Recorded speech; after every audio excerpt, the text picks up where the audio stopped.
6 round পিস্তলের গুলি, 10টি চাকু, 7টি চাইনিজ কুড়াল, টাকা গণনার মেশিন, ল্যাপটপ এবং আরো অন্যান্য সরঞ্জামাদি।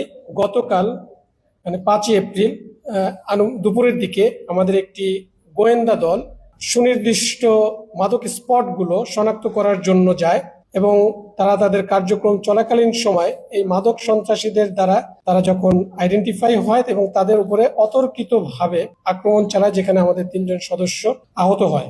তারা তাদের যে কার্যক্রম ছিল সেখান থেকে বিচলিত হয় নাই, তারা সে মাদক স্পটগুলো যথার্থভাবেই শনাক্ত করেছে এবং সে প্রেক্ষিতেই গতকাল রাতে আমাদের একটি চৌকস আভিযানিক দল রাতের বেলা মাসদাইরের যে বিভিন্ন মাদক স্পট রয়েছে সেই স্পটগুলোতে অভিযান পরিচালনা করে, যেখানে আপনাদেরও অনেকে সরাসরি যুক্ত ছিলেন এবং চাক্ষুষভাবে পর্যবেক্ষণ করেছেন এবং দেখেছেন।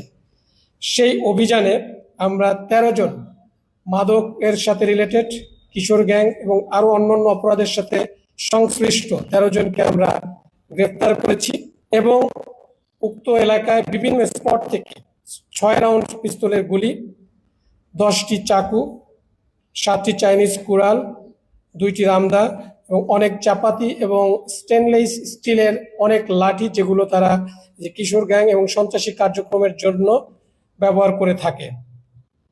এছাড়া উক্ত এলাকা থেকে তাদের আগাম বার্তা দেওয়ার জন্য সিসি ক্যামেরা, বিভিন্ন স্পটে তারা সিসি ক্যামেরা ইউজ করেছে, সেগুলো তারা ড্রোন ইউজ করে। একটি ড্রোন, 11,64,500 নগদ টাকা, টাকা গণনার মেশিন, ওয়েট মেশিন, ল্যাপটপ এবং আরো অন্যান্য সরঞ্জামাদি আমরা সেখান থেকে উদ্ধার করি।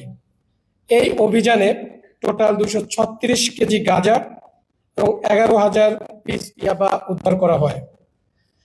টোটাল গ্রেপ্তারকৃত 13 জন এবং এই গ্রেপ্তারকৃতদের অনেকের নামেই বিভিন্ন অপরাধে মামলা রয়েছে। আমি আপনাদের মাধ্যমে একটি বার্তা দিতে চাই যে এই অভিযান শুধু মাসদাইরের জন্যই নয়, এটি নারায়ণগঞ্জের প্রতিটি পাড়া মহল্লায় সাধারণ মানুষের নিরাপত্তা নিশ্চিত করার একটি সুস্পষ্ট বার্তা। যারা কিশোর গ্যাং কালচার লালন করছেন অথবা মাদকের কারবারে যুব সমাজকে ধ্বংসের পথে ঠেলে দিচ্ছেন, তাদেরকে স্পষ্টভাবে জানাতে চাই, এখন এই অন্ধকার পথ পরিত্যাগ করুন, অন্যথায় র্যাবের কঠোর আইনানুগ ব্যবস্থা এখন থেকে চলমান থাকবে এবং এখান থেকে কোনো রেহাই পাবে না অপরাধীরা।